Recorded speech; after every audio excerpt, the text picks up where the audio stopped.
नमस्कार. सखी सह्याद्री या कार्यक्रमात आपल्या सगळ्यांचं मनापासून स्वागत. मैत्रिणींनो, आपण असं म्हणतो की जिद्द असेल तर माणूस काहीही करू शकतो. आज आपण अशाच एका सखीला भेटणार आहोत ज्यांनी आधी शहरात पत्रकार म्हणून स्वतःची वेगळी ओळख निर्माण केली.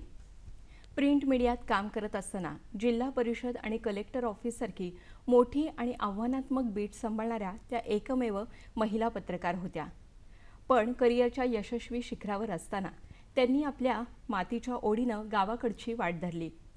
आज त्यांनी फक्त पारंपरिक शेती वाचवली नाहीये, तर जंगलातल्या रानमेव्याला प्रक्रिया उद्योगाच्या माध्यमातून बाजारात स्वतंत्र ओळख मिळवून दिली आहे. एक यशस्वी पत्रकार ते यशस्वी महिला उद्योजिका हा प्रवास जाणून घेण्यासाठी आज आपण आपल्या स्टुडिओत आमंत्रित केलंय उद्योजिका सुषमा शांताराम शिंदे यांना. सुषमाताई, नमस्कार. नमस्कार. कार्यक्रमात तुमचं खूप मनापासून स्वागत. सुषमाताई, आज कार्यक्रमाची सुरुवात तुमच्या बालपणापासून करूयात, कारण जुन्नर सारख्या ग्रामीण भागात तुमचं बालपण गेले, तर ते बालपण कसं होतं आणि तिथल्या वातावरणाचा आणि शेतात काम करण्याच्या सवयीनं आजची खंबीर सुषमा कशी बनली हे आम्हाला जाणून घ्यायचंय. माझं लहानपण जुन्नरमध्ये खामगाव गाव आहे आणि तिथून गावातनं पण आमची वस्ती आहे, नेहरकर वस्ती. या छोट्याशा खेडेगावामध्ये गेलं, म्हणजे जुन्नरपासनं शिवनेरीपासनं एक 5-10 किलोमीटर अतिशय खेडेगाव होतं. लहानपण तिथे गेलं माझं. वडिलांची वडिलोपार्जित जमीन होती, 25 एकर आमची शेती होती आणि शेतामध्ये आमच्याकडे मोठ्या प्रमाणामध्ये बागायत शेती होती त्यावेळेस. आम्ही लहान होतो तरी, कारण जुन्नर हा तसा कृषीप्रधान तालुका आहे पहिल्यापासूनच. आणि जुन्नरला अशी पद्धत आहे की 4-5 मुलं असतील तर एक मुलगा कंपल्सरी शेतीवर असतो आणि बाकीचे मुलं मुंबई वगैरे, आम्हाला वाशी मार्केट किंवा मुंबई जवळ असल्यामुळे बहुतेक सगळे तिकडे. तर माझे वडील सुद्धा माझगाव डॉकमध्ये कामाला होते, पण आम्ही शेतावर गावालाच होतो. माझी आई, मम्मी आणि आम्ही 5 भावंड वगैरे आम्ही गावीच होतो. आणि शेतामध्ये आमच्याकडे खूप मोठ्या प्रमाणामध्ये, म्हणजे मी लहान होते, मला आठवतंय त्यावेळेस आम्हाला दिल्ली मार्केट असायचं टॉमॅटोसाठीचं. तर आमच्या शेतामध्ये 100 कॅरेट्स पेट्या, ज्या लाकडी पेट्या होत्या, ते 100 पेट्या टॉमॅटोचे निघायचे. काकडी, फरशी, हे पूर्णपणे बागायत शेती होती. आमच्या शेतामध्ये काम करायला जवळजवळ दररोज 20-25 लोक शेतात काम करायला मजूर असायचे. परंतु मजूर असलं तरी शेतकऱ्याची मुलं असल्यामुळे तुम्हाला शेतात काम करणं कंपल्सरी होतं. आमच्याकडे गुरं होती, 8-10 म्हशी होत्या, गाया होत्या. आणि मग आमची ड्युटी असायची लहान असलो तरी प्रत्येकाची, की तुम्ही सकाळी शाळेत 10 वाजता जर शाळा असेल तर आम्हाला सकाळी 5 वाजता कंपल्सरी, म्हणजे आठवत नाही मला की 5च्या नंतर आमच्या घरामध्ये पहाटे 5 नंतर कोणी झोपलेलं असेल तर कंपल्सरी सगळी मुलं आम्ही 5च्या दरम्यान उठायचो आणि मग सकाळी सगळं आपलं नाश्ता पाणी झाला की कंपल्सरी शेतात जायचं. म्हणजे टॉमॅटो जर तोडायचे असतील तर शाळेत जायच्या अगोदर आमची सगळी टॉमॅटो, आम्ही 5 भावंड असायचो, किती लहान असू दे मोठे असू दे, सगळ्यांना कंपल्सरी शेतात काम करणं होतं. आणि मोठ्या प्रमाणामध्ये मजूर जरी शेतात काम करायला असले आणि शनिवार रविवार आम्हाला गुरांकडे जावंच लागायचं, म्हणजे गुरं राखायसाठीही आमच्याकडे लोक होतीच. परंतु शनिवार रविवार ते कंपल्सरी मुलांना, त्यामुळे शेतीचं बालकडू मला लहानपणीच मिळालेलं आहे वडिलांकडे. आणि शेताची आवडही होती, कारण वडिलांना आई पूर्ण वेळ शेतात आणि खूप प्रयोग करायची शेतामध्ये त्यावेळेस. आणि मग लहानपणी ती जी आवड निर्माण झाली त्याचा आता खूप उपयोग होतोय. आम्ही असे 8-10 जण घरामध्ये लहान मुलं होतो. तर आमच्याकडे वडिलांनी एक नेम केला होता की 4थी पर्यंत गावात शाळा होती, 4थी नंतर 5वीला आम्हाला जुन्नरला शाळेला जावं लागायचं. तर 5वीला आम्हाला सायकल घेतली जायची प्रत्येक मुलाला. सायकलीवर जायचं. पण मग ते सायकल जेव्हा घ्यायचं त्याच्याबरोबर हाही नेम केला होता की दूध घेऊन जायचं, ते दूध घालायला गुराख्या आमचं जे आहे, जे रतीब असतील रतीबवाले, तर त्या 5वीच्या मुलाने जो सायकल नवीन मिळेल त्याने ते रतीब, दुधाचं रतीब घालायचं. त्यामुळे त्या सगळ्या गोष्टी अनुभवायला लहानपणीच सगळ्या गोष्टी शेतीशी रिलेटेड जे होतं ते लहानपणातच सगळं बाळकडू मिळालं होतं. आणि जी आत्ता जो निर्णय घेतला आम्ही गावाकडे जायचा, तो ह्या सगळ्या गोष्टींमुळे थोडासा सोपा गेला, की त्याच्यामध्ये काहीतरी छान आहे. कदाचित लहानपणी चांगलं वाटतही नसेल, कारण ते काम करायला सांगायचे, हे त्यावेळेस कंपल्सरी असायचं. महत्व आता त्या गोष्टी ज्यावेळेस रिकॉल करतो त्यावेळेस ते लक्षात यायला लागलं की अरे ह्या सगळ्या गोष्टी इतक्या महत्त्वाच्या आहेत. प्रॅक्टिकल नॉलेज होतं. आता आपण लहान मुलांना शाळा आणि अभ्यास याच्या पलीकडे शिकवत नाहीत, पण आम्हाला त्यावेळेस म्हणजे छोटीशी गोष्ट सांगते की मला 8वीत का 9वीत असताना माझं स्वतःचं बँक अकाउंट होतं. दुधाचे पैसे आल्यानंतर ते आम्ही अकाउंटमध्ये टाकायचं, म्हणजे तो व्यवहारही आम्ही तिथे शिकलो आणि मग त्याच्यामुळे पुढे अडचणी आल्या नाही. सुषमाताई, पदवीपर्यंतचं शिक्षण पूर्ण झाल्यानंतर तुम्ही शहरात आला पत्रकारितेसाठी आणि एका छोट्या गावातून पुण्यात येणं आणि डिप्लोमा डिग्री करणं आणि त्यानंतर पत्रकार म्हणून स्वतःचं वेगळेपण सिद्ध करणं एका मोठ्या वृत्तपत्रात, तर एक स्त्री म्हणून हे किती आव्हानात्मक होतं? ज्यावेळेस ग्रॅज्युएशन झालं तर आई वडिलांना वाटत होतं, माझी आई मी SYला असताना एक्सपायर झाली, पण तिला असं वाटत होतं की मी वकील व्हावं. तर मला त्यावेळेस काही इतकं इंटरेस्ट नव्हता वकील होण्यामध्ये. आणि कॉलेजमध्ये असताना मी खूप कॉलेजमधल्या वेगवेगळ्या स्पोर्ट्समध्ये माझं स्वतःचं नॅशनल लेवलपर्यंत खेळलेली मी, बास्केटबॉल, खो खो. माझा इंडिव्हिज्युअल इव्हेंट होता रनिंगचा, 5 किलोमीटर चालणं. कारण आम्ही शाळेतनं माझं घर ते कॉलेज हे 5-6 किलोमीटरच होतं, तर बऱ्याचदा चालत जायचं, म्हणजे रोज 10-20 किलोमीटर चालायचं. तर तो माझ्यातला गुण ओळखून सरांनी मला तो इव्हेंट दिला होता आणि त्यातही महाराष्ट्राच्या टीममध्ये माझं 5 किलोमीटर वॉकसाठी सिलेक्शन झालं होतं. वेगळं काहीतरी केलं पाहिजे, पण जर्नलिझम हे फील्ड काय आमच्या गावाकडे तोपर्यंत पोहोचलेलं नव्हतं, कारण TV आणि रेडिओ हे TV तर जस्ट आला होता आणि फार जुनं नसलं तरी आमचं गाव खेडेगाव असलं त्यामुळे TV वगैरे फार कमी लोकांच्या घरी होता TV त्यावेळेस. आणि जर्नलिझम हे माहीत नव्हतं. मला MSW करायचं होतं, कारण कदाचित NSS NCC मध्ये ते कुठेतरी लेक्चरमध्ये ऐकलं असेल की असं काहीतरी सोशल वर्क करता येतं, प्रभावामध्ये होता. आणि मग वडिलांना वाटत होतं की मी नर्सिंगला जावं किंवा टीचर व्हावं, कारण माझ्या दोन्ही मोठ्या बहिणी शिक्षिका आहेत. मला वेगळं काहीतरी करायचं होतं. मग काय करता येईल तर चौकशी केली, सरांशी बोललो, तर MSW हे एक फील्ड होतं असं समजलं. मग ते चौकशी केली पुणे विद्यापीठामध्ये. तर इथे कर्वेश्री शिक्षण कर्वेनगरला आहे तिथे, तर तिथे मी ॲडमिशन घेतलं MSW साठी आणि याच्यासाठी फॉर्म भरला. मार्क्स चांगले मिळाले, पण ग्रुप डिस्कशन तिथे असतं आणि त्या ग्रुप डिस्कशनमध्ये माझं सरनेम नेहरकर होतं, आलं होतं. आणि माझ्याबरोबर जे आले ग्रुप डिस्कशनला ग्रुपमध्ये ते सगळे मणिपूर मिझोरम त्या तिकडच्या आडनावामुळे, आणि त्यामध्ये कुणाला मराठी हिंदी बोलता येत नव्हतं, ते सगळं इंग्लिशमध्ये. आणि माझं इंग्लिश खूप गावाकडे तो त्यावेळेस काही इंग्लिशचा इतका प्रभाव नव्हता.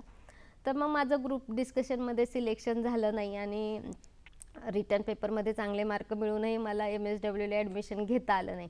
तर मग काय करायचं म्हणून मग दुसरा पर्याय काय, तर पुण्यात आल्यावरच समजलं की तिथेच एका टीचर MSW नाही तर मग तू पत्रकारिता कर, पुणे विद्यापीठामध्ये आहे डिप्लोमा डिग्री तुला. आणि मग तोपर्यंत मग मी जर्नलिझमला डिप्लोमाला ॲडमिशन घेतलं आणि वेगळं फील्ड होतं. घरी तर आमच्या गावाकडे काय पत्रकार हेच काय आहे हेच माहीत नव्हतं लोकांना, घरच्यांनाही माहीत नव्हतं. पत्रकार म्हणून मग डिप्लोमाला ॲडमिशन घेतल्यानंतर पुण्याची ओळख असणं, कारण पत्रकार असण्याचा पहिला हाच आहे की तुम्हाला पुण्याची संपूर्ण माहिती असली पाहिजे. आणि मग माझा आवडता छंद होता की आपल्याला पुणे समजलं पाहिजे, पुण्यातले रस्ते समजले पाहिजे, म्हणून मी स्वतःहून असं ज्यावेळेस जर्नलिझमला होतो आम्ही गणपतीमध्ये वगैरे, आमच्या ग्रुपमधले आम्ही बऱ्यापैकी गावाकडची मुलं होतो सगळी, तर आम्ही एका रस्त्याने गेल्यानंतर त्या रस्त्याने परत यायचं नाही. त्याच्यामुळे पुण्यातले गल्ली बोळं रस्ते कुठेही काही झालं तरी ते सगळं माहीत झालं होतं. मग डिप्लोमा झाल्यानंतर मी दैनिक पुढारीमध्ये वगैरे, दैनिक पुण्यनगरीमधनं माझं कामाला सुरुवात केली. इंटर्नशिप मी सकाळमध्ये केली होती विद्यार्थी बातमीदार म्हणून. आणि मग ज्यावेळेस सांगितलं पुण्यनगरीमध्ये मी ज्यावेळेस काम सुरू केलं तर त्यावेळेस सांगितलं तू काय करू शकते. तर मी म्हटलं मला जिल्हा परिषद कलेक्टर ऑफिस वगैरे बीट कव्हर करायला मिळते. म्हटलं इथे तर कुठली मुलगी करत नाही कव्हर. आणि मग मी जिल्हा परिषद बीट करण्यासाठी गेले. त्यावेळेस माझी पहिली बातमी होती जिल्हा परिषद अध्यक्षपदाच्या निवडीची. सुषमाताई, पत्रकारित तुम्ही कसं आलात याबद्दल तुम्ही बोललाच. याविषयी आपण अधिक बोलूयाच, पण त्याआधी घेऊयात एक छोटीशी विश्रांती.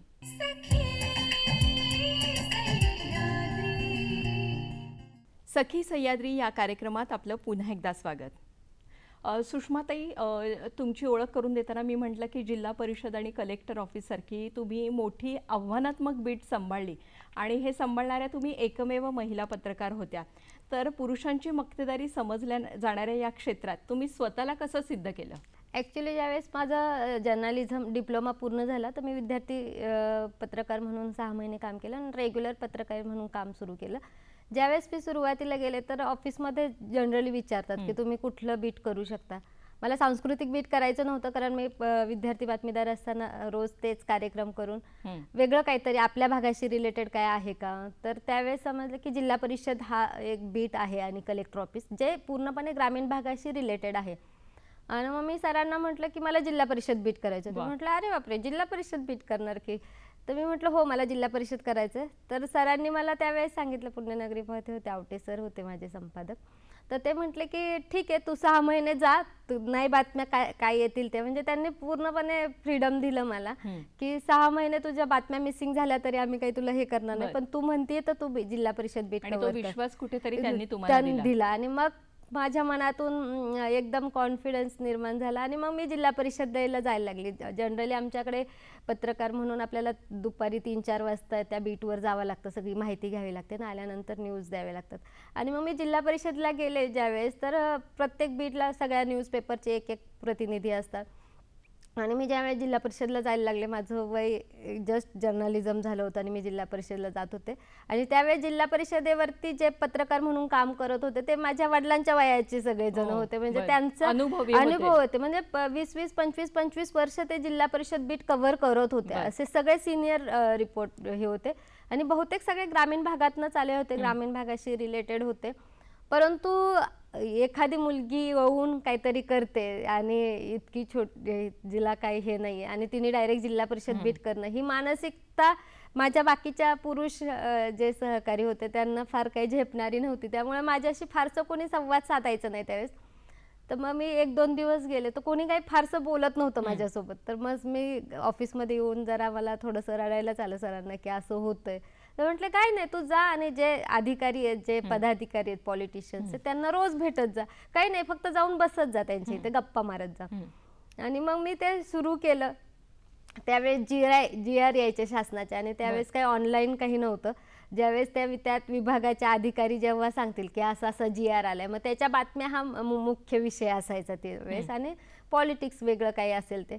माझी पहिली बातमी होती अध्यक्षपदाची निवडीची आणि मी ती छान केली होती. मी इतर पेपरमध्ये काय लिहितात, कसं लिहितात हा दररोज लिहायची आणि वाचायची, नोट्स काढून ठेवायची.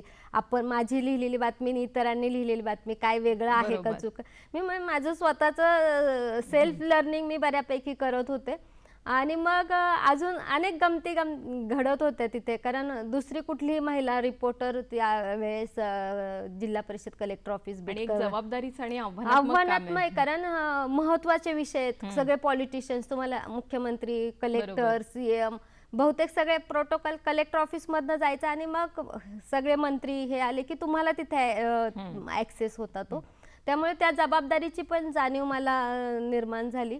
आणि विशेष म्हणजे ग्रामीण भागातून आल्यामुळे मला ते डिपार्टमेंट जिल्हा परिषदमध्ये स्वतःचे महिला बाल कल्याण असेल, समाज कल्याण असेल, आरोग्य असेल, पाणी पुरवठा असेल, खूप वेगवेगळ्या प्रकारचे डिपार्टमेंट आणि मग तुम्हाला त्या सगळ्यांचा आवाका आला पाहिजे होता. पण तो ग्रामीण भागाशी रिलेटेड होता, त्यामुळं त्या झेडपीत येणारी लोक ग्रामीण भागातनं येणार होती. त्यामुळे माझा उलट इथले जे लोकल रिपोर्ट होतो त्यांच्यापेक्षा जास्त लवकर तयार होऊ लागला होता त्या सगळ्या गोष्टींचा.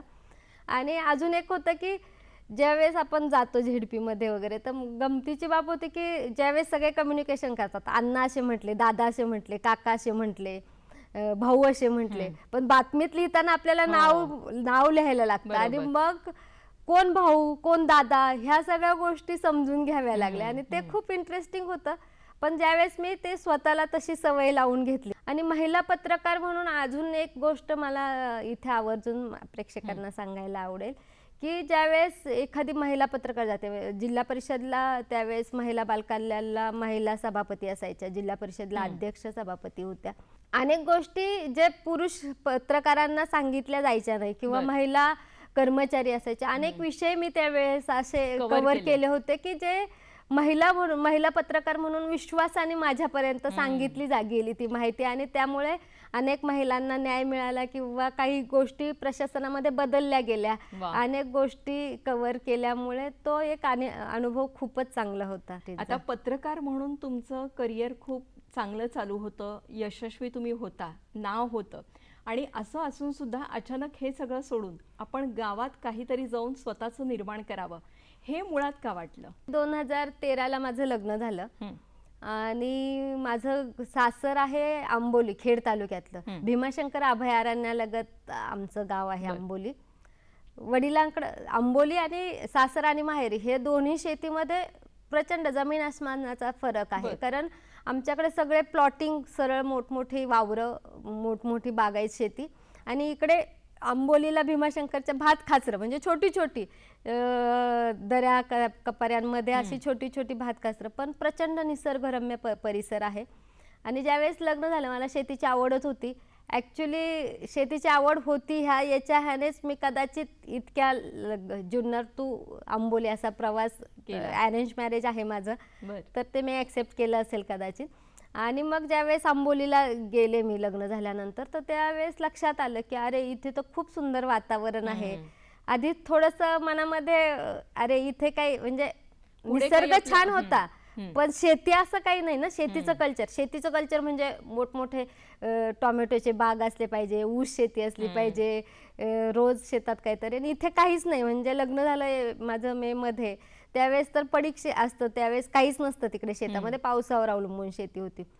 परंतु पत्रकारितेचा आणि शेतीचा फायदा असा झाला की ज्यावेळेस मी पुण्यामध्ये होते, माझ्याकडं ॲग्रिकल्चरही मी कव्हर करायचे, आवडीचे विषय होते, त्या वेगवेगळ्या बातम्या कव्हर करत होते. आणि मग असं लक्षात यायला लागलं की अरे पुण्यात जे लोक राहिली आहेत, हे वाढले आहेत, ते गावाकडे जाऊन शेती करतायत, स्वतःचं शेतात करिअर करू पाहतायत, आणि आपण आपलं सगळं असताना सगळं सोडून शहरामध्ये नोकरी पाणी करून कष्ट करून हे करतोय आणि तिकडे दुर्लक्ष होतंय. मग आम्ही लग्न झाल्यानंतर 1-2 वर्ष जाऊन येऊन करत होतो. अर्धलीनी शेती दिली होती आम्ही आमची, आणि मग भात लावून, आमच्या आंबोलीला मुख्य पीक भात आहे, म्हणजे जे पावसाच्या पाण्यावर अवलंबून आहे पारंपरिक. आणि मग मी नवऱ्याला सांगितलं की आपण अर्धलीने दिलं तरी भात जेव्हा लावतात किंवा भात काढणे, त्यावेळेस आम्ही जाऊ लागलो त्यांच्यासोबत, आणि मग ती जरा थोडीशी आवड निर्माण होऊ लागली, निर्माण झाली. सुषमाताई, तुम्ही आणि तुमच्या मिस्टरांनी आत्ताच तुम्ही सांगितलं की 2015 मध्ये जेव्हा आंबोली गावात जाण्याचा निर्णय घेतला, तेव्हा तिथं खरं तर पारंपरिक पद्धतीने सगळ्या गोष्टी सुरू होत्या, आणि मग अशा वेळी एका यशस्वी पत्रकारानं थेट शेतात उतरून स्वतःचा काहीतरी उद्योग सुरू करणं, हे कसं काय शक्य झालं? गावातल्या इतर महिला जसं काम करतात तसं आम्ही पूर्ण वेळ शेतात जाऊन काम करायला लागलो, स्वतःची कॅपॅसिटी समजून घ्यायला लागलो, आणि मग लोकांना कळायला लागलं की अरे हे यांच्यामध्ये एक क्षमता आहे, यांनाही आवड आहे.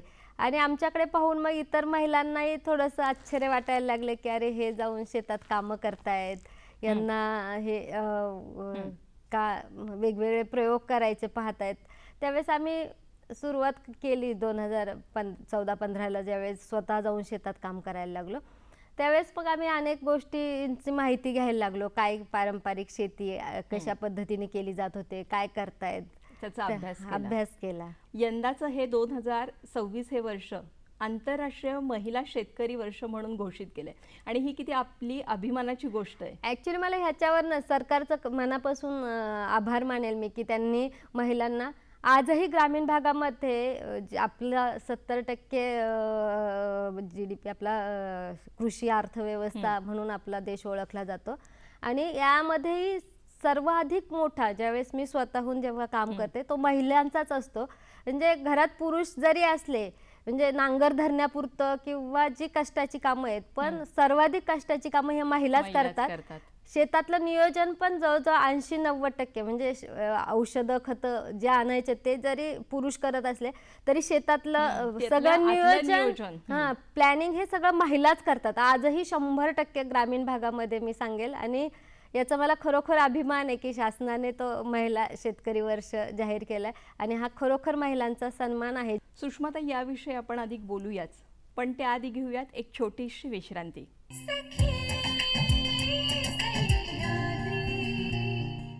सखी सह्याद्री या कार्यक्रमात आपलं पुन्हा एकदा स्वागत.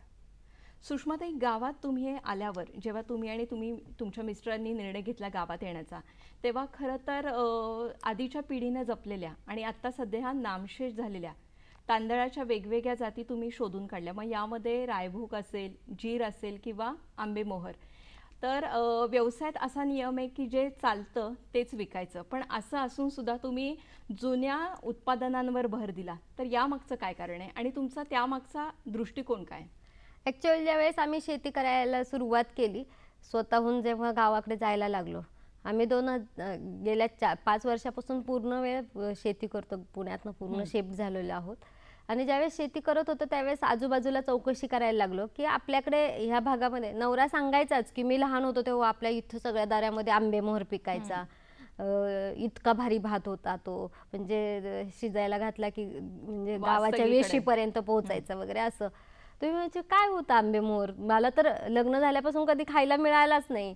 तर मग आम्ही चौकशी करायला लागलो. तो म्हटला नाही आता कोणीच करत नाही. मग आम्ही गावातल्या आजी, माझे सासू वगैरे, चुलत सासू, ह्या सगळ्यांना आम्ही चौकशी करायला लागलो की काय करत होते पूर्वीचे. कारण ज्यावेळेस आम्ही जेव्हा शेती करायचा निर्णय घेतला, आमच्यासह 100% गावामध्ये 100% इंद्रायणी भात करत होते सगळीकडे. म्हणजे आमच्या आंबोली गावासह लगतच्या 10, 20, 30, 40 गावांमध्ये फक्त इंद्रायणी केलं जायचं. घरगुती स्वरूपात कोणी करत असेल वेगळा भात, पण मग आम्ही चौकशी केली तर कुठले भात करत होते. तर मग त्याच्यामध्ये आम्हाला लक्षात आलं खडक्या करत होता, जिऱ्या करत होता, आंबेमोहर करत होता. म्हणजे इतका प्युअर आंबेमोहर आमच्याकडे. मग तो नामशेष का झाला, तर मग आम्ही त्याची माहिती घ्यायला लागलो. तर ते भात मोठ्या प्रमाणात वाढतं आणि पडतं आणि त्यामुळे उत्पन्न होत नाही. त्या तुलनेत इंद्रायणी जो कृषी विभागाने डेव्हलप केलेला आहे त्याला गळीत चांगलं आहे, उत्पन्न चांगलं आहे आणि लोकांची मागणी पण आहे.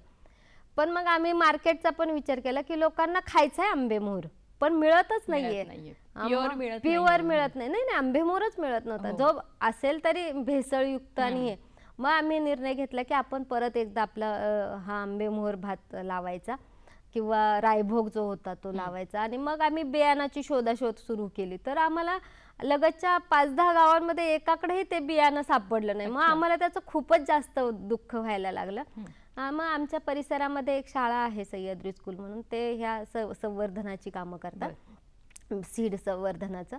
तर मग त्यांच्याकडनं आम्ही आंबेमोहर, रायभोग ही जाती घेतल्या आणि गेले 4-5 वर्ष झाले आपण आपल्या शेतामध्ये हे पीक घेतोय आणि इतरही शेतकऱ्यांना तो प्रमोट करतोय की तुम्ही ते घ्या. आणि आता आमचं पाहून घ्यायला लागले. याच्यामध्ये आम्ही अजून थोडासा अभ्यास केला. आपण 100% नैसर्गिक पद्धतीने शेती करतो, शेणखत घालतो आणि जीवामृत वगैरे वापरतो. त्यामुळे आपला भात आंबेमोहर 6 फूट 5 फुटाच्या वरती जाऊनही पडत नाही, हे आमच्या लक्षात यायला लागलं.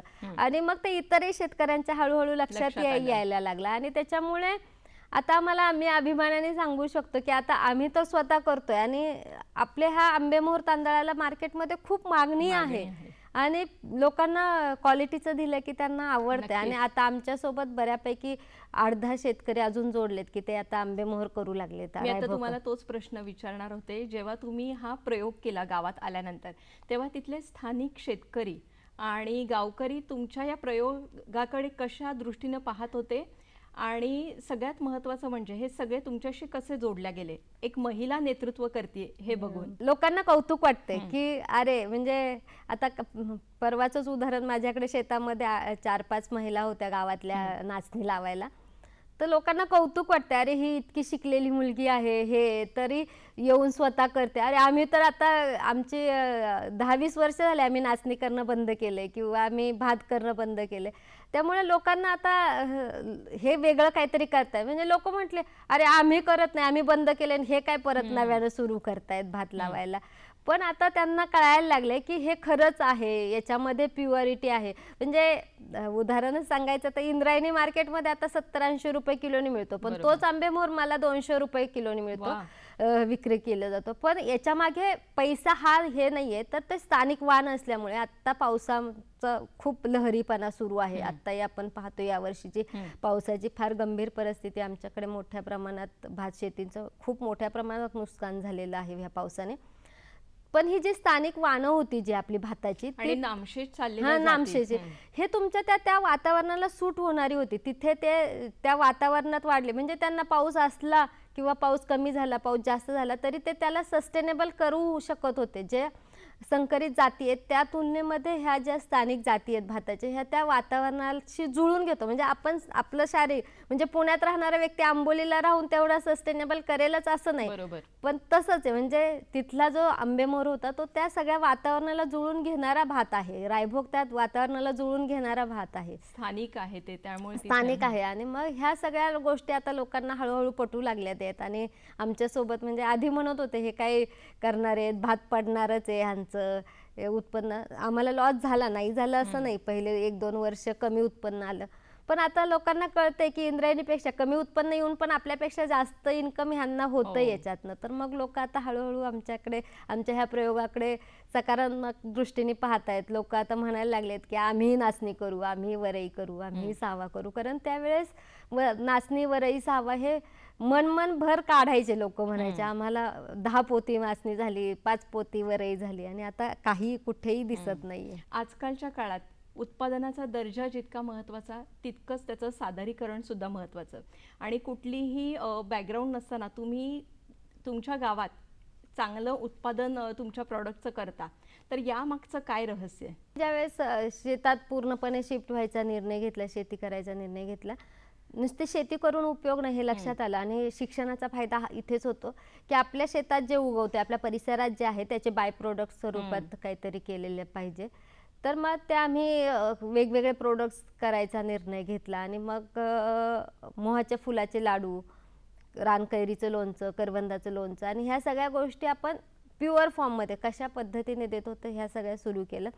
आणि हे सगळं करताना त्याचं मार्केटिंग आणि पॅकेजिंग, सध्याच्या मार्केटमध्ये त्याला पॅकेजिंगला खूप महत्त्व आहे.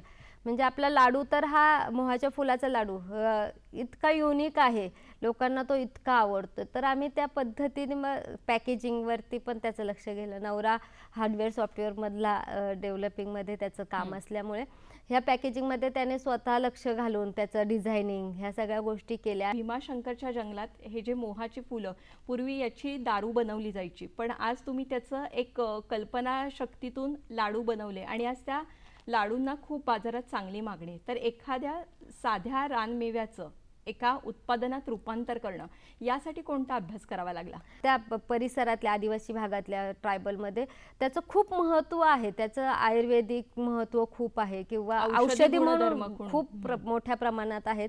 वेगवेगळ्या पद्धतीने ते आमच्या आहारामध्ये समावेश होत होता. म्हणजे पूर्वी फार आधी आमच्याकडे सांगायचे की त्याच्या पुरणपोळ्या केल्या जायच्या किंवा त्याची मिठाई बनवायची किंवा खीर बनवली जायची आणि ह्या पद्धतीने. पण मग आमच्या लक्षात आलं की जर त्याला इतकं महत्त्व आहे, आम्हाला लक्षात आलं ज्यावेळेस अभ्यास करायला लागलो की महिलांचे जे विविध प्रकारचे आजार आहेत, म्हणजे पाळी संदर्भातले CMC पिरियड संदर्भातले जे आजार आहेत किंवा महिलांचं हिमोग्लोबिन कमी असतं, सांधेदुखी, हाडं, ह्या सगळे आजार, याच्यामध्ये मोहाचं खूप महत्त्व आहे. आणि ते ह्या महिला वेगवेगळ्या पद्धतीने त्याचं सेवन करायचे. म्हणजे आजही महिला जेव्हा फुलं वेचायला जातात तर 4 फुलं स्वतः खातातही आणि मग त्यांच्या आरोग्याला पण त्याचा फायदा होत होता. आणि मग आम्ही लक्षात आलं की आपल्याला ह्याच्यातलं काहीतरी करायला पाहिजे फुलांचं. मी कधीतरी नाचणीचे लाडू करताना त्याच्यात टाकायची घरगुती स्वरूपात.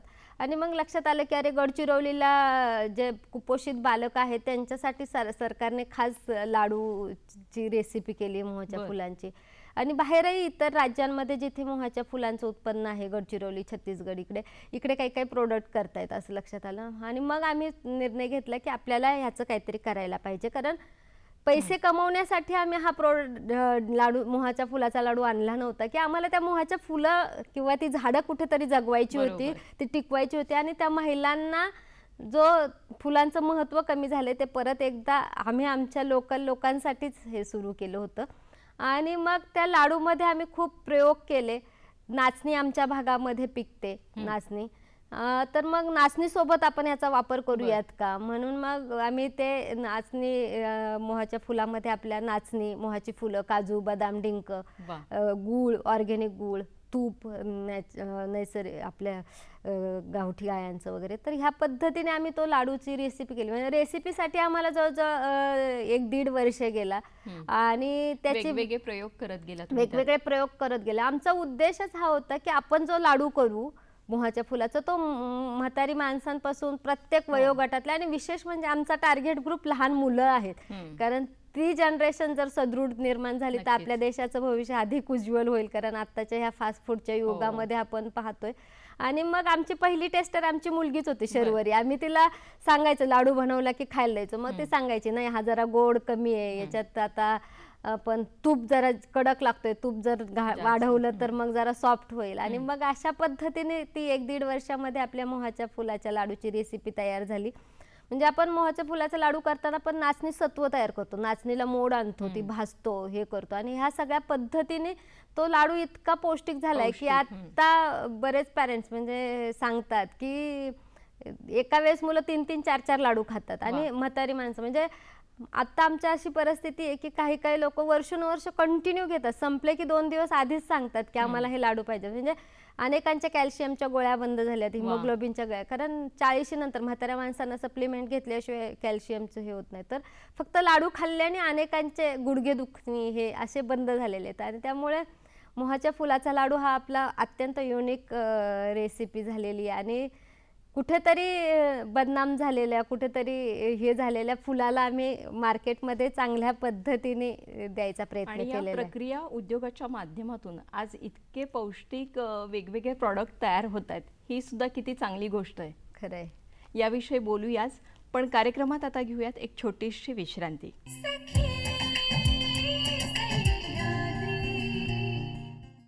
सखी सह्याद्री या कार्यक्रमात आपलं पुन्हा एकदा स्वागत.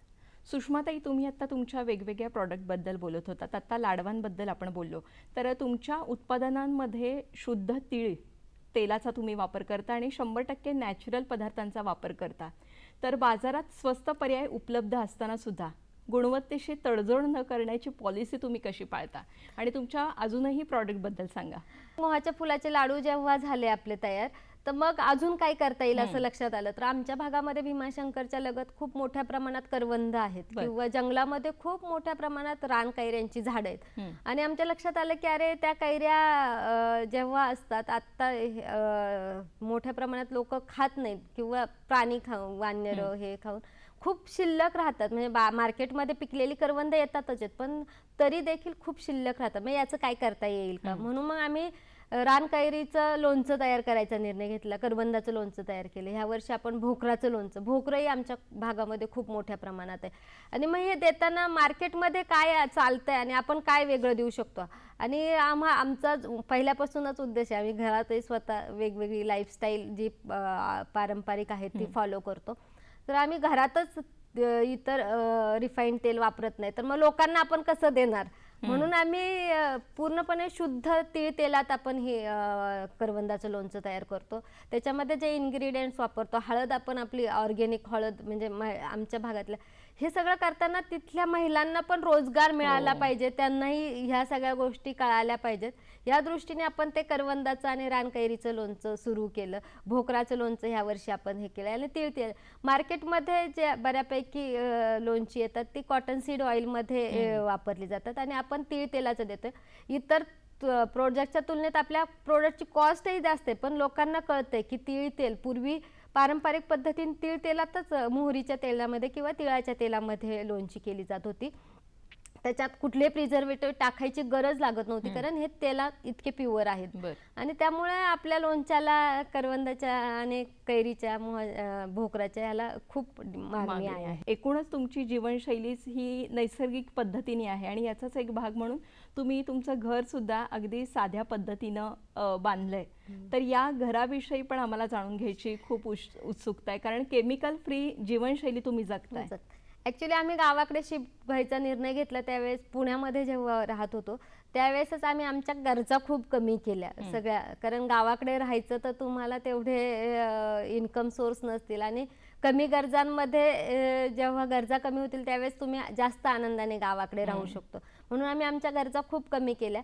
पण हे करत असताना गावाकडची लोक कशी जगत होती, काय करत होते याचाही अभ्यास केला. तर मग आम्ही बऱ्यापैकी आमच्या अनेक गोष्टी, म्हणजे माझ्याकडे घरामध्ये बऱ्यापैकी सगळे तांब्या पितळेची भांडी आहेत, मातीच्या भांड्यामध्येच आम्ही स्वयंपाक करतो.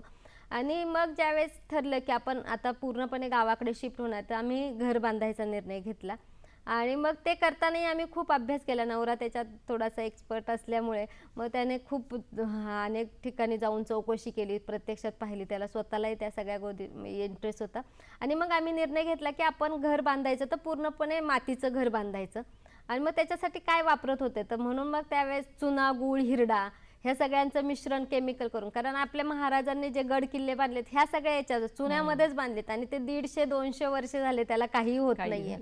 आणि त्याच्या आरोग्याचे फायदेही खूप आहेत. म्हणून आम्ही आमचं घरही अजून पूर्ण झालेलं नाहीये, ते ह्या वर्षभरात पूर्ण होईल. लोकांसाठी ते एक वेगळा आदर्श असेल तो घराचा. आणि आता लोकांना पटायला लागले, म्हणजे ज्यावेळेस घर बांधत होतो आतापर्यंत आम्हाला लोक वेडे काय चाललंय, म्हणजे सिमेंटचं घर बांधायचं तर ते सुरू केलं तर 6 महिन्यात पूर्ण होतंय ना. आता आमचं 2 वर्ष झाले घराचं काम सुरू आहे आणि ते पूर्ण होईल आता. तर लोकांना आता त्याचंही महत्त्व पटायला लागले की जे आपलं मातीचं घर होतं, सारवण्याचं घर होतं, शेणाने सारवत होतं, त्या सगळ्या गोष्टींचं महत्त्व आणि त्या सगळी लाईफस्टाईल आम्ही जगतोय, अनुभवतोय आणि त्याचे फायदेही कळतात. आणि लोक सांगतायत, म्हणजे जेव्हा आमच्याकडे येतात, पूर्वी आम्ही मडक्याच्याच भांड्यातलं स्वयंपाक खायचं वगैरे, आणि आता ते पाहायला मिळत नाही. ते आता आमच्याकडे उपलब्ध आहे सगळं. मातीच्या भांड्यातले हे, तांब्याच्या पितळ्याच्या, आंघोळीला आम्ही बंब वापरतो पाणी तापवायला तांब्याचा. ह्या सगळ्या गोष्टी आम्ही पूर्वी जे होतोय ती लाईफस्टाईल साधी, सिंपल आणि केमिकल फ्री. आणि मला तर प्रेक्षकांना सांगायला आवडेल की येणारा जे आता मोठ्या प्रमाणात कॅन्सर आणि हे सगळ्याचे रुग्ण आपण पाहतोय, तर हे भविष्यात याच्याशिवाय पर्याय राहणार नाहीये. एकीकडे यायचं जग जरी येत असलं तरी खायला शुद्ध अन्न, शुद्ध पाणी, शुद्ध हवाच लागणार आहे आणि त्याच्याशिवाय पर्याय नाही. जेवढं तुम्ही साधं, सिंपल, केमिकल फ्री, आणि ते शक्य आहे, ते आता आम्ही अनुभवतोय. बऱ्याच जणांना असं वाटतं की आपल्याला जर उद्योजक व्हायचं असेल तर शहरात गेलं पाहिजे, कॉर्पोरेट ऑफिस पाहिजे, सगळ्या सोयी सुविधा पाहिजेत. पण निसर्गाच्या सानिध्यात राहून तुम्ही या सगळ्या गोष्टी साध्य केल्यात, सिद्ध केल्यात. तर याविषयी काय सांगाल? शिक्षणानंतरचं 10-12 वर्ष आम्ही पुण्यात राहिलो आणि पुण्यात राहिल्यानंतर आम्ही गावाकडे शिफ्ट झालोय. त्यामुळे पुणे माहीत होतं, शहर माहीत होतं आणि गावाकडचंही माहीत होतं. पण ज्यावेळेस आम्ही प्रोडक्ट म्हणजे मार्केटिंग हा आता पूर्वीसारखा इतकी अवघड गोष्ट राहिली नाहीये. पूर्वी जर तुम्हाला एखादं प्रोडक्ट करायचं तर त्याला शहराची गरज होती किंवा शहरामध्ये थांबावं लागायचं, तुम्हाला निर्मिती म्हणजे बाकीच्या फॅसिलिटी, पायाभूत सुविधा. परंतु आता तशी परिस्थिती राहिली नाही. गावाकडेही सगळ्या सुविधा उपलब्ध होत आहेत. आणि मेन म्हणजे कच्चा माल कुठूनही केला तरी तो शेवटी गावातनच येणार आहे ना तुमच्याकडे, कुठलाही प्रोडक्ट तयार करायचं. तर मग आम्ही निर्णय घेतला की आपण गावातच राहून काहीतरी वेगळे प्रोडक्ट करता येतील का, जास्त प्युअर. मार्केटिंग हा फार अवघड विषय राहिला नाही सोशल मीडियाच्या युगामध्ये आत्ताच्या. आणि मग आमचा उद्देश जो होता की आम्हाला लोकांना वाटतं की अरे एखादा काहीतरी प्रोडक्ट सुरू केला की शहरात मोठं कॉर्पोरेट ऑफिस घ्यायचं, मग तिथून.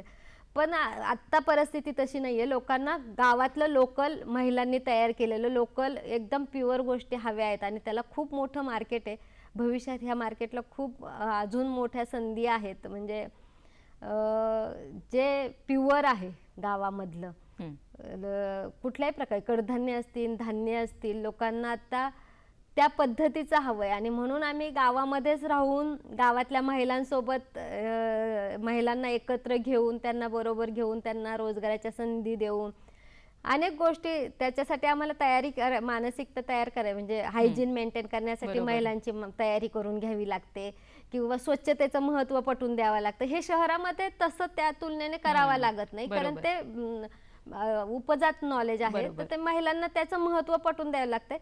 पण त्या खूप साऱ्या गोष्टी खूप सोप्या झाल्यात आम्हाला गावाकडे, आम्ही ते प्रोडक्ट तयार करतोय. तर भविष्यात रानभाज्यांना संवर्धन, जतन आणि त्याची पोहोच शहरातल्या ग्राहकांपर्यंत पोहोचवण्यासाठी तुम्ही प्रयत्नशील आहात, तर या आगामी धोरणाविषयी काय सांगाल? आमचे मोहाच्या फुलाचे लाडू किंवा करवंदाचं रानकैरीचं लोणचं, अनेक भोकराचं लोणचं किंवा आम्ही मोहाच्या फुलाचं मोहाचं तेल किंवा आपले स्वतःचे 8 ते 9 प्रकारचे भाताचे प्रकार, काळा तांदूळ आहे आपल्याकडे, लाल तांदूळ आहे, रायभोग आहे, आंबेमोहर आहे, हे आम्ही सगळे मार्केटमध्ये देतोच, याला चांगली कॉस्टिंग आहेच. पण आम्ही जेव्हा तिथे पाहतोय तर आमच्या परिसरात, भीमाशंकरच्या परिसरात मोठ्या प्रमाणात रानभाज्या आहेत आणि वेगवेगळ्या प्रकारच्या रानभाज्या आणि त्याचं मला वाटते औषधी गुणधर्म पण खूप प्रचंड चांगले आहेत. आहेत. म्हणजे फूड ॲज अ मेडिसिन हा आपला खूप महत्त्वाचा होता. म्हणजे आपल्या ऋषीमुनींनी हेच सांगितलेलं, आपल्या भारतामध्ये, भारत देशाचं कल्चरच असं आहे की त्या भागामध्ये तिथलं अन्न जे पिकते ते जर खाल्लं तर तुम्हाला कुठले आजारच होणार नाही. पण आता आपण जे ग्लोबल मार्केटमध्ये फिरतोय की मला चायनीज पण खायचंय, मला इटालियन फूड पण खायचंय, मला हे पण खायचंय, त्याच्यामुळे हे सगळे आजार वाढलेत असं. पण आमच्या भागामध्ये खूप मोठ्या प्रमाणात रानभाज्या येतात आणि मग या रानभाज्यांचं काही करता येईल, आम्ही खूप काम करतोय. आम्ही स्वतःच्या आहारामध्ये, म्हणजे पावसाळा सुरू झाल्या मेच्या शेवटच्या आठवड्यापासून ते ऑगस्ट सप्टेंबर ऑक्टोबरपर्यंत खूप मोठ्या प्रमाणात रानभाज्या आहेत आणि त्या आमच्या आहारामध्ये असतातही रेग्युलरच्या. तर मग याच्यावर काय करता येईल का, ह्याच्यावर आता आमचं काम सुरू आहे. तर मग आम्ही विचार करतो ह्याचं रिप्लांटेशन होऊ शकतं का. तर आता आपण आपल्या घराच्या इथं चिचारडी ही रानभाजी आहे, ही पावसाळ्यातच येते, थोडीशी कडवट आहे, वांग्यासारखी आहे, वांग्याच्या पेसेसमध्ये, त्या कुळातली आहे. तर मग आम्ही ते गेले 2 वर्ष झाले आणि ह्या वर्षी जवळजवळ 30-40 झाडं आपण लावलेली आहेत आणि ती चांगल्या पद्धतीने वर्षभर देत आहेत रानभाज्या. परत चायाचा बार किंवा रुखवळ, करटुली तर आता बऱ्यापैकी त्याचं हे होऊन, पण रानातले जे आहेत त्यांचं मग रानातल्या बिया पडल्या तर त्या आणून घराच्या जवळ लावून हे करता येत काय. तर याच्यावर खूप काम करतो. याच्यासाठी आम्ही पुणे विद्यापीठ किंवा इथल्या काही जे त्याच्यातले तज्ज्ञ त्यांच्याशी बोलतोय, काही संस्थांशी बोलतोय की याला खूप मोठं लोकांना ते हवंय पण मिळत नाही आणि ते आत्ता ह्या कंडिशनला देऊ शकत नाही लोकांना, कारण जर ते लोकांनी मागणी केली तर लोक तिथनं तोडून आणतील आणि लोकांना विकतील आणि मग ते जोपर्यंत रिप्लांटेशन होणार नाही रानभाज्यांचं तोपर्यंत त्या विक्रीसाठी उपलब्ध होऊ नयेत, याच्यासाठी आम्ही प्रयत्न करतोय. आणि त्या रिप्लांटेड करून सर्रास सगळ्या होणार नाही. म्हणजे आता आम्हाला अभिमानाने सांगावं वाटेल की आपल्या घराच्या परिसरामध्ये 9 प्रकारच्या रानभाज्या आहेत. म्हणजे करटुली आहे, चिचारडी आहे, रुखवळाची पानं आहेत, टेऱ्याची पानं आहेत, म्हैसवेल आहे, करटुली आहे, ते गोमेठी आहे, अशा 9-10 प्रकारच्या रानभाज्या तिथेच मिळत आहेत तुम्हाला खायला. कुरडूची भाजी आहे.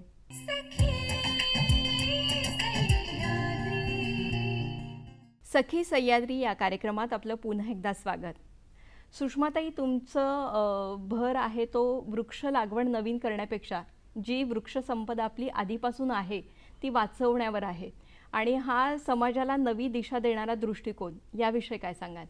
ॲक्च्युली आत्ता आपण पाहतोय, म्हणजे आता जून जुलै आला की खूप मोठ्या प्रमाणात सर्व ठिकाणी वृक्ष लागवडीचे कार्यक्रम केले जातात, नवीन वृक्षारोपण आणि झाडं लावली जातात, पण ती वाढवली जातातच, याच्याकडे कोणीही लक्ष देत नाही. पण आत्ता सध्या ग्रामीण भागामध्ये खूप जुन्या म्हणजे आता आमच्याकडे शेतांची सिस्टीमच अशी आहे, तुम्हाला भात शेती आहे, प्रत्येकाला आडव आहे. आडव म्हणजे जंगल, म्हणजे प्रत्येक शेतकऱ्याला आमच्या भागामध्ये जी गावं आहेत 30-40 त्याला प्रत्येकाला आडव आहे 3-3, 4-4 एकरची आणि त्याच्यामध्ये खूप जुनी झाडं आहेत, म्हणजे 100-150 याच्यात मोहाची झाडं आहेत, म्हणजे उत्पादन देणारी आहेत, मोहाची झाडं आहेत, हिरड्याची झाडं आहेत, बिबव्याची झाडं आहेत, जांभळाची झाडं आहेत आणि अनेक म्हणजे कुंभ जे दुर्मिळ वृक्ष पण आहेत आणि ती 150-200 वर्षापूर्वी जुनी झाडं आहेत. आणि ही झाडं जर तुम्ही त्यांच्याकडे आत्ता नवीन लागवड करण्यापेक्षा ही झाडं जी आहेत हीच टिकली पाहिजेत, याच्यासाठी आम्ही सध्या काम करतोय. आपले स्वतःचं 3 एकरचं जंगल आहे आणि त्याच्यामध्ये अनेक वेगवेगळी दुर्मिळ झाडं आहेत आणि ते आम्ही कुठल्याही प्रकारचे म्हणजे सरपणासाठी तोडत नाहीत किंवा इतर कुठल्याही गोष्टींसाठी आणि याच्यासाठी आम्ही काम करतोय. लोकांना आता जर त्याचं महत्त्व राहिलं नाही झाडांचं तर ती तोडली जाऊ शकतात. तर माझं प्रेक्षकांना किंवा जे आहेत मदत करणारे त्यांनाही आव्हान आहे की नवीन वृक्ष लागवडीसाठी तर प्रयत्न केलेच पाहिजेत कारण त्याच्याशिवाय पर्याय नाहीये.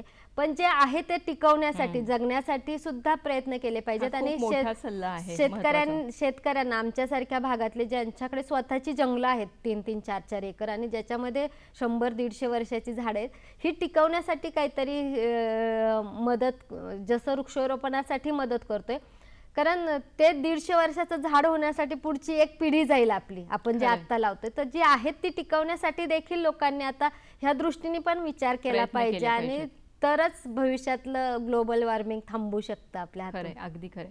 सुषमाताई, शून्यापासून तुमची खरं तर सुरुवात झाली आणि आज एका यशस्वी उद्योग समूहाच्या संस्थापिका म्हणून तुम्ही आहात. तर एक यशस्वी स्त्री म्हणून स्वतःला बघताना मनात काय भावना आहेत? ज्यावेळेस महिला आर्थिक दृष्टीने सक्षम होईल त्यावेळेस ती खूप मोठ्या प्रमाणे सक्षमपणे गोष्टी करू शकते. तिचं कुटुंब चांगल्या प्रकारे चालू शकते. तिच्या मुलाबाळांना ती जास्त चांगलं शिक्षण देऊ शकते आणि हे एक महिला उद्योजिका म्हणून मला असं वाटतं खूप महत्त्वाचं आहे. जोपर्यंत महिला आर्थिकदृष्ट्या सक्षम होत नाही तोपर्यंत तिच्याकडे ती पावर येणार नाही. म्हणजे आजही घरातलं नेतृत्व महिलाच करते पण ती फक्त कामापुरती आणि ह्याच्यावरती शहरात नसेल तरी ग्रामीण भागामध्ये ती पद्धत आजही आहे की ती घरापुरती चुलीपुरती आहे. काही काही महिला आता खूप मोठ्या प्रमाणात पुढे येत आहेत उद्योजिका म्हणून वगैरे पण ती आर्थिक सक्षम झाली तर तिला अधिक बळ मिळेल, तिचं कुटुंब अधिक सुशिक्षित होईल, अधिक तिच्या मुलाबाळांना शिक्षण मिळेल आणि एकंदरीतच सगळा समाज जास्त सक्षम होण्याकडे भर होईल. महिला सक्षम झाली तर अख्खा समाज सक्षम होईल. प्रत्येक क्षेत्रात पुरुषांच्या बरोबरीनं स्त्रिया सुद्धा तितक्याच पुढाकारानं स्वतःला सिद्ध करतात. पण शेती हे असं क्षेत्र आहे की तिथं अजूनही तसा महिलांचा सहभाग कमी आहे आणि आजच्या युवक मुलांना किंवा मुलींना तुम्ही काय सल्ला द्याल? एक करिअर म्हणून या क्षेत्राकडे कसं बघितलं पाहिजे? आजचा जमाना आपण यायचा जमाना म्हणतोय. एकीकडे पूर्णपणे आभासी जग आहे खरं आणि एकीकडे वास्तववादी म्हणजे शेती आहे आणि शेतीशी रिलेटेड जे प्रोडक्ट आहेत हे तर मी भविष्यामध्ये कदाचित हे यामुळे 2च क्षेत्र शिल्लक राहतील. एक सगळं आभासी जग आणि एकीकडे वास्तववादी जग म्हणजे शेती आणि शेतीशी रिलेटेड म्हणजे शेतात जर पिकवलं तरच आपण जगणार आहोत आणि शेतात जर शुद्ध अन्न पिकवलं, शुद्ध हे केलं आणि ते बाय प्रोडक्टच्या स्वरूपात जर लोकांना दिलं तर त्याच्यासारखं मोठं मार्केट नाही आहे आता सध्या. त्यामुळे या आईच्या सोबतच आत्ताच्या तरुण पिढींना मोठं करिअरची संधी ही शेतामध्ये. जर तुमची स्वतःची शेती असेल, स्वतः काहीतरी शिकलेले असाल तर गावाकडे जा, शेतामध्ये काहीतरी नवीन प्रयोग करा, त्याच्यातले बाय प्रोडक्ट करा आणि ते मार्केटमध्ये द्या. याच्यासारखा मोठी संधी भविष्यात कुठलीही नसेल असं मला वाटतं आणि ही करिअरच्या दृष्टीने, स्वतःच्या आर्थिक दृष्टीने आणि स्वतःचं आरोग्य, स्वतःच्या कुटुंब आणि एकदम सुखी शांत आयुष्य जगण्यासाठी ही खूप मोठी संधी आहे. तर शेतामध्ये कष्ट आहेत, काम करावं लागतं आम्हाला. आता आम्ही 7-8 तास काम करतो पण जे संध्याकाळी झोपल्यानंतर जे शांत झोप लागते आणि जे समाधान मिळतंय आणि याचं की जे शुद्ध अन्न खातोय ना त्याच्या इतकं समाधान दुसरं कशातच नाहीये. खरंय. कार्यक्रमाच्या शेवटाकडे आपण वळतोय तर आपल्या मैत्रिणींना काय सल्ला द्याल? महिलांना हेच सांगावं वाटेल ग्रामीण भागातल्या की आज आता जे मी पाहतीये की बऱ्याचशा महिला ह्या पापड, लोणची, कुरडया ह्याच्यातच अडकल्यात. तर याच्याशिवायही वेगवेगळे प्रयोग करायला पाहिजेत.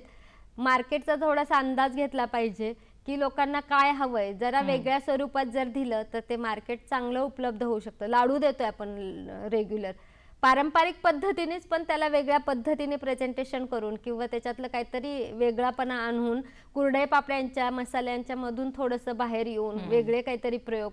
कारण मुलांना जर कुरकुरे आवडतच असतील तर मग ते मी माझ्या नाचणीचे कुरकुरे करून का नाही द्यावेत. नाचणीचं पौष्टिक ह्या सगळ्या जर दृष्टीने विचार केला तर खूप मोठी संधी आहे महिलांना ग्रामीण भागामध्ये पण. आणि आता मार्केटचं तसं काही खूप अवघड प्रश्न राहिलेला आहे. सोशल मीडियाच्या माध्यमातून मार्केटिंग खूप सोपं झालंय. म्हणजे लोक तुम्हाला जर तुम्ही क्वालिटीमध्ये कॉम्प्रोमाइज नाही केलं तर म्हणजे सोशल मीडियात लोक तुम्हाला शोधत येतील तुमचे प्रोडक्ट ग्रामीण भागामध्ये, जर त्यांना तुम्ही प्युअर दिलं तर. त्यामुळे क्वालिटीत कुठलीही कॉम्प्रोमाइज न करता तुम्ही वेगवेगळे प्रयोग करून, भविष्य ह्यासाठीच आहे महिलांसाठी ग्रामीण भागातल्या, आणि त्यांनी जर वेगळे प्रयोग केले, शुद्ध सात्विक अन्न लोकांना पॅकेजिंगच्या स्वरूपात दिलं तर त्याला खूप मोठं मार्केट आहे आणि ते आरोग्याच्या दृष्टीने सुद्धा खूप किती फायदेशीर असणार आहे. खरं आहे. सुषमाताई, एकूणच आज आपल्याशी जो संवाद साधला त्यावरून एक स्वावलंबी, एक उत्कृष्ट पत्रकारपासून ते एक यशस्वी उद्योजिकापर्यंतचा तुमचा हा प्रवास, आणि नुसता प्रवासच नाही तर तुमच्या माध्यमातून ग्रामीण भागात सुद्धा अर्थव्यवस्थेला बळकटी मिळते. ही खरंच एक नवी दिशा आणि नवा दृष्टिकोन देणारी गोष्ट आहे. आज तुम्ही इथे आलात आणि इतका छान संवाद साधलात त्यासाठी दूरदर्शनच्या वतीनं मी आपले आभार मानते. नमस्कार. धन्यवाद.